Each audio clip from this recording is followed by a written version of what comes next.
आप सब बच्चे सब खैरियत से होंगे और जो इस वीडियो को देख रहे हैं, इस वीडियो को इस चैनल को सब्सक्राइब करें और इस वीडियो को ज़्यादा से ज़्यादा शेयर करें ताकि बच्चे इस कलाम को ज़्यादा से ज़्यादा सीख सकें।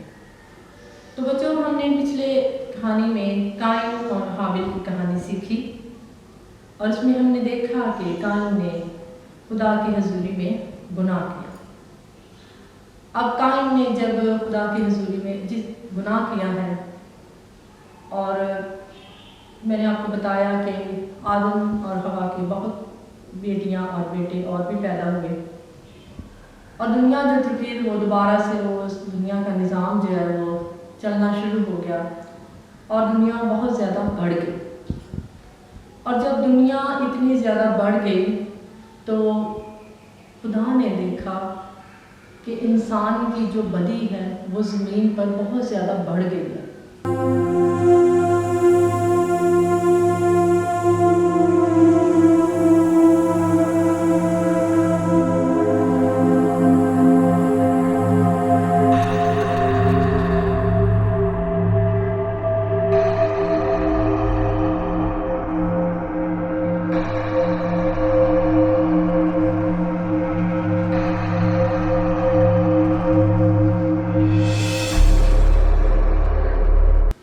और बच्चों, खुदा की नज़र जो है वो बदी को नहीं देख सकती।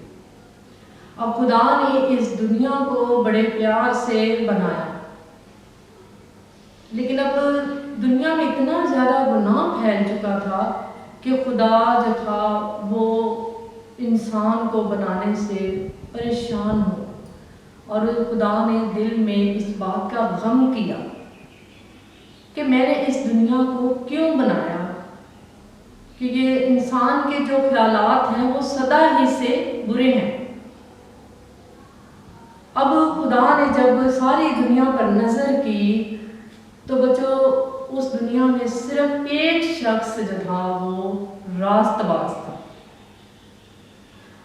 और वो शख्स जो रास्तबाज था वो था नूह और उसका सारा घराना। वो अकेला नूह ही रास्तबाज नहीं था बल्कि उसका सारा घराना भी रास्तबाज था। उसकी बीवी थी, 3 उसके बेटे थे, और बच्चों नूह के जो बेटे थे सम, हाम और याफत। और जब खुदा को पूरी दुनिया में सिर्फ नूह का घराना ही रास्तबाज नजर आया तो खुदा ने नूह से कहा कि तू ऐसा कर कि तू अपने लिए एक गोबर की लकड़ी की कश्ती बनाना शुरू कर ले, इसलिए कि मैं इस दुनिया का खात्मा करने वाला हूँ। मैं इस दुनिया को ख़त्म कर दूंगा क्योंकि दुनिया जो है वो गुनाह से बहुत भर गई है। अब नूह जो था उसने खुदा के कहने के मुताबिक कश्ती को बनाना शुरू कर दिया।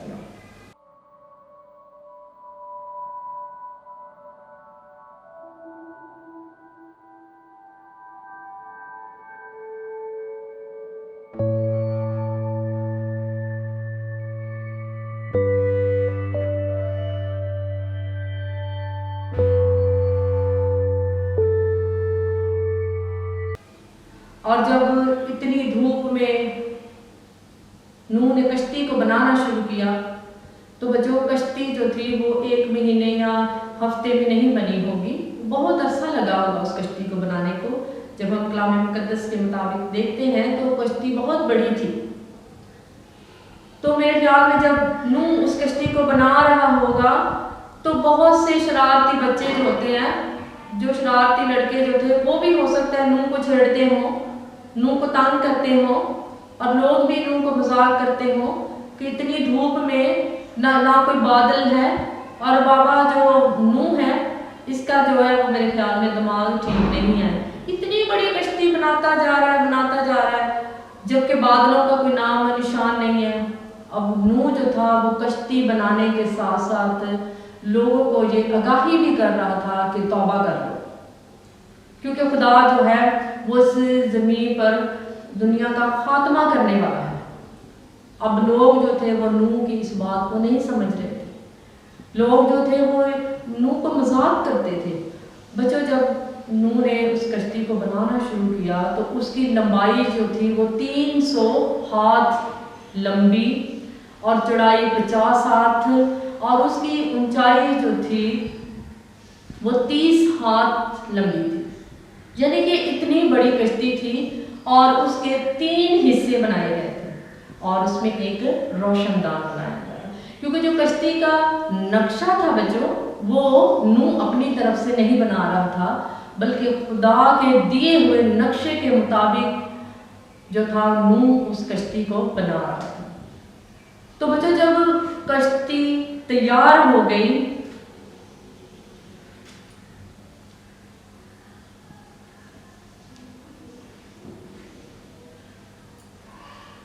ये देखिए जमीन पर अब ये बहुत बड़ी कश्ती थी। अब बच्चों, जमीन पर इतनी बड़ी जब कश्ती होगी तो लोग जो थे वो नूह को मजाक करते थे। अब नूह उनको बार बार ये ताकीद भी करता था कि तौबा कर लो, क्योंकि ज़मीन पर तूफान आने वाला है, बारिश आने वाली है, लेकिन लोग इस बात को नहीं समझ रहे थे। फिर जब कश्ती तैयार की गई तो और नूह को ये हुक्म मिला कि तू जानवरों का, परिंदों का, हर एक चीज़ का एक एक जोड़ा जो है वो इस कश्ती में ले जा।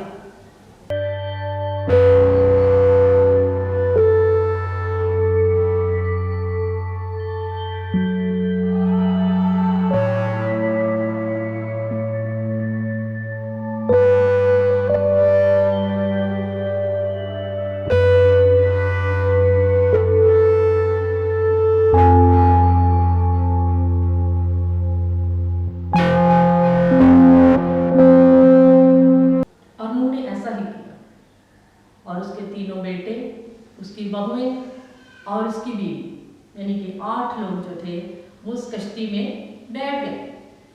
और जब कश्ती में वो सब चले गए, उनके खाने पीने की चीज़ें, जानवर, परिंदे, हर चीज़ कश्ती में चली गई, तो कश्ती का जो दरवाज़ा था वो अंदर से बंद हो गया। और बच्चों, जब कश्ती का दरवाज़ा बंद हो गया तो 7 दिन के बाद क्या हुआ कि बारिश आना शुरू हो गई।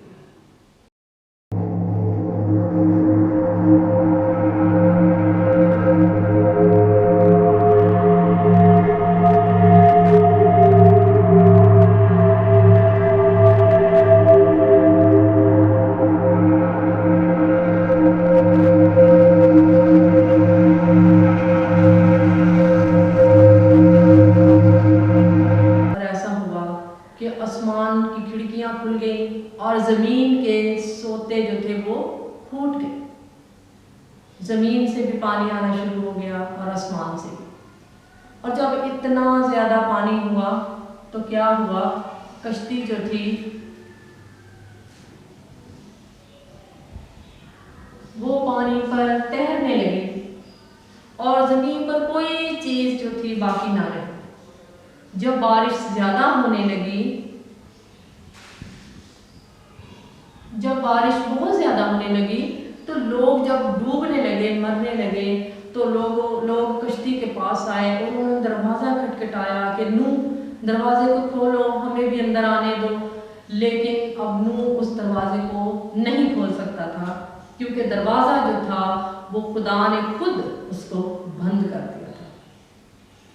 और 40 दिन और 40 रात मुसलसल बारिश होती रही और यहाँ तक बारिश हुई कि जो दुनिया के सबसे ऊंचे पहाड़ थे वो भी डूब गए।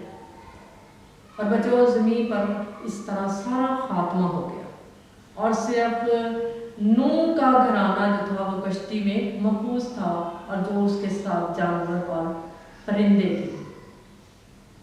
और फिर खुदा इस बात से बड़ा परेशान हुआ है, जब हर चीज़ का खात्मा हो गया है।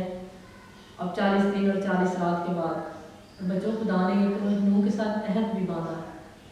और बच्चों, आपको पता है कि वो अहद क्या था?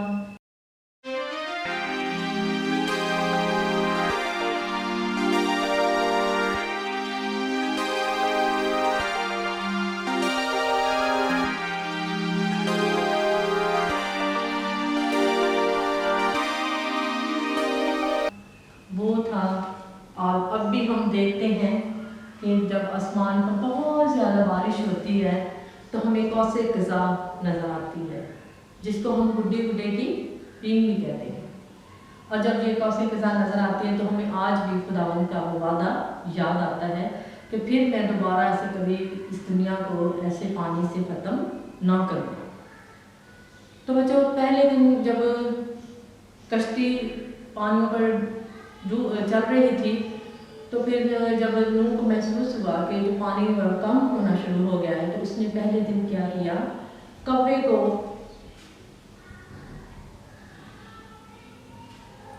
को कश्ती से उड़ाया।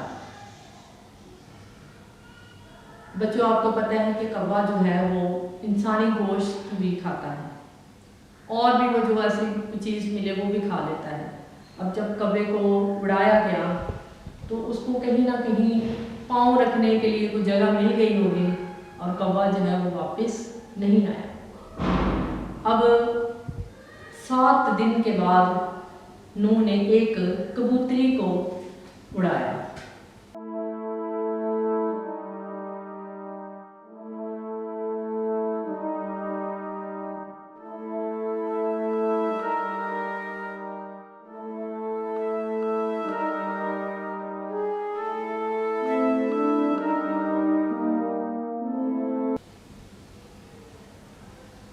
और जब कबूतरी को उड़ाया गया तो वो जैतून की पत्ती जो थी वो अपनी चोंच में लेकर वापस आई। फिर नूह ने उसको पकड़कर अंदर रखा और फिर ठीक 7 दिन के बाद फिर उसको उड़ाया और फिर वो कबूतरी जो है वो वापस नहीं आई। तो वो जो इसी तरह पानी जो था वो कम होता गया और कश्ती जो थी वो नीचे ज़मीन पर आती गई। और जब वो ज़मीन पर आई तो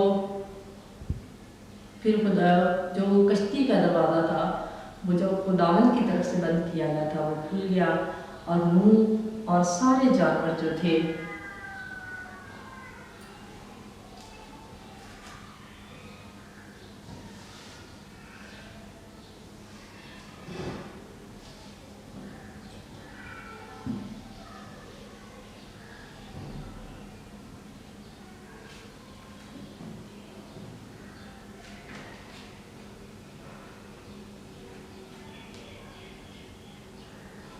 कश्ती में से जानवर जो थे वो बाहर आए।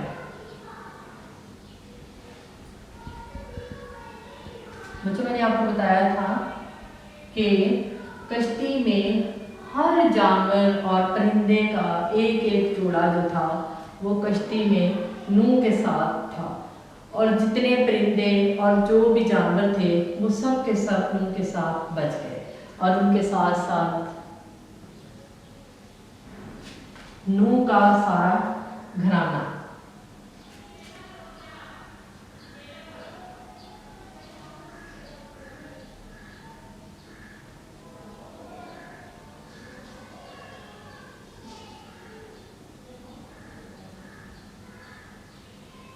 और ये सारा घराना जो है वो नूह का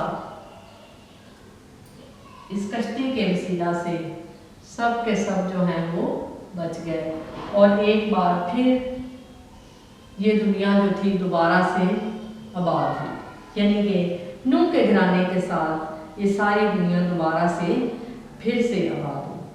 बच्चों, मुझे उम्मीद है कि आपको कहानियाँ जो है मैं आपको स्टार्ट में समझाती जा रही हूँ और बिल्कुल शॉर्ट में आपको ये कहानियाँ समझा रही हूँ तस्वीरों के साथ, ताकि आपको बड़े अच्छे तरीके से इन कहानियों की समझ लग सके।